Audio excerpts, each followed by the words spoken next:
Hey guys, it's me. I'm the IntroSpectre, risking the wrath of the internet and everyone and so on and so forth.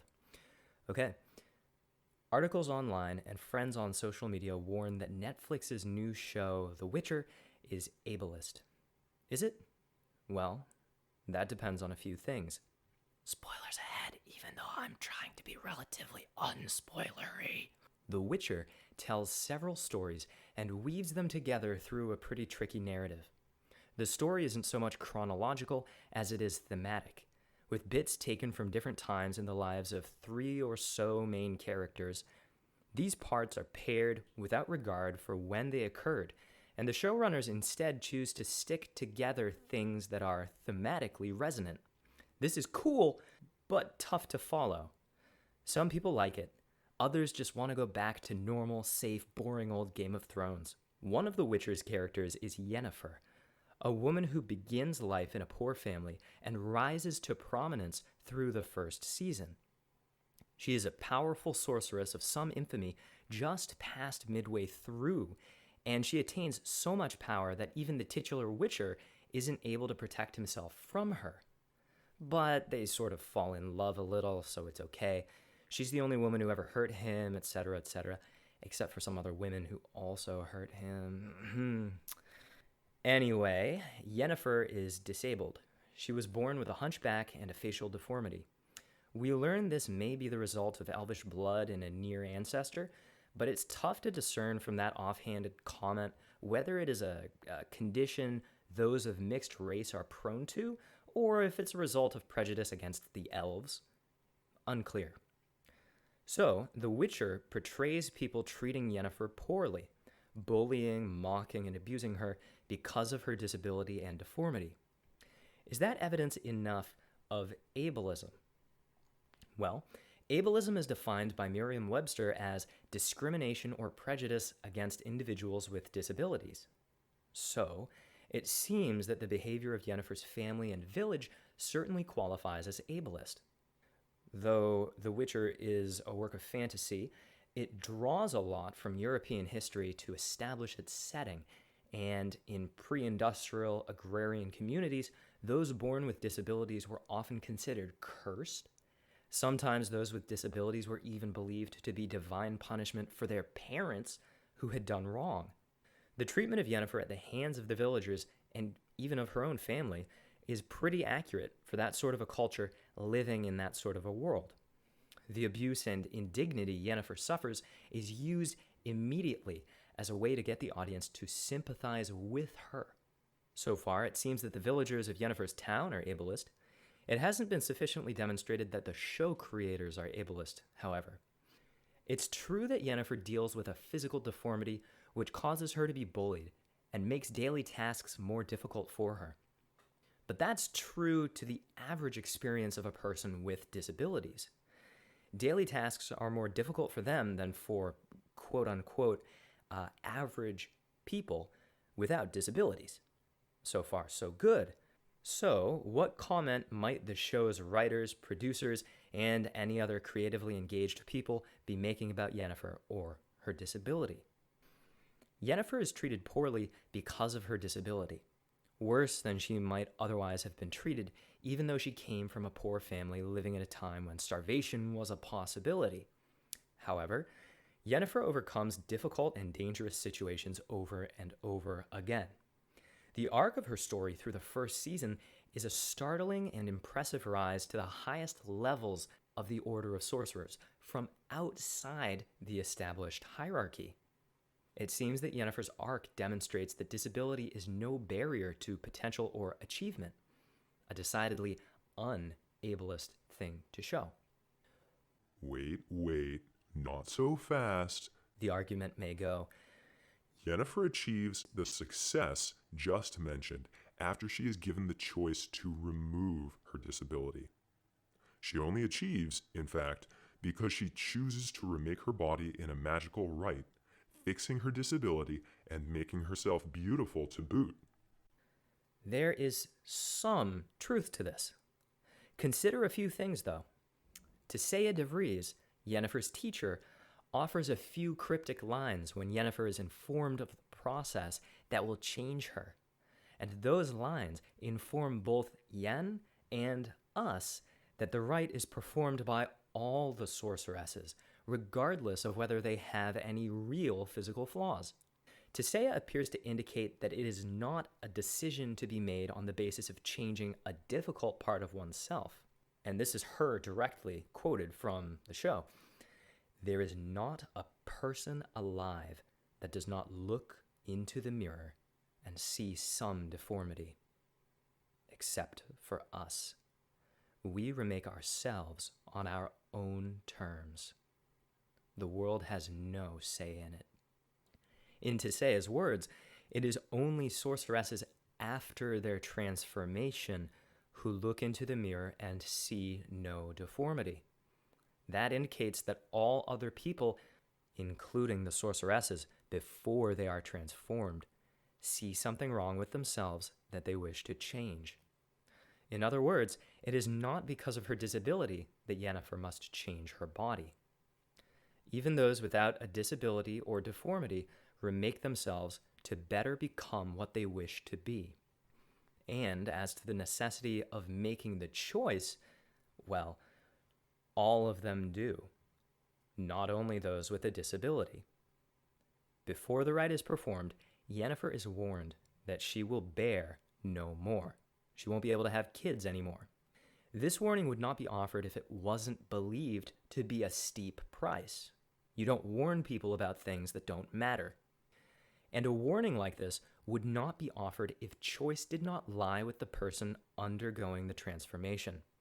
The warning Yennefer is given appears to indicate that she has the ability to act on the information that she's given in the warning and to choose not to become a sorceress. But she decides to become one anyway, willingly paying the price even before she is offered a chance to participate in the rite by the higher-ups in the Brotherhood. Add to this the fact that Yennefer has grown clever or powerful enough to compel the sorcerer who works the magic of this rite to perform the ceremony on her before she is initiated, without the proper preparations or medicines, and in defiance of the will of the council. This is the rite that will remove Yennefer's disability and make her beautiful. So here at least, she is still a disabled person and is shown achieving what she wants in spite of her disability.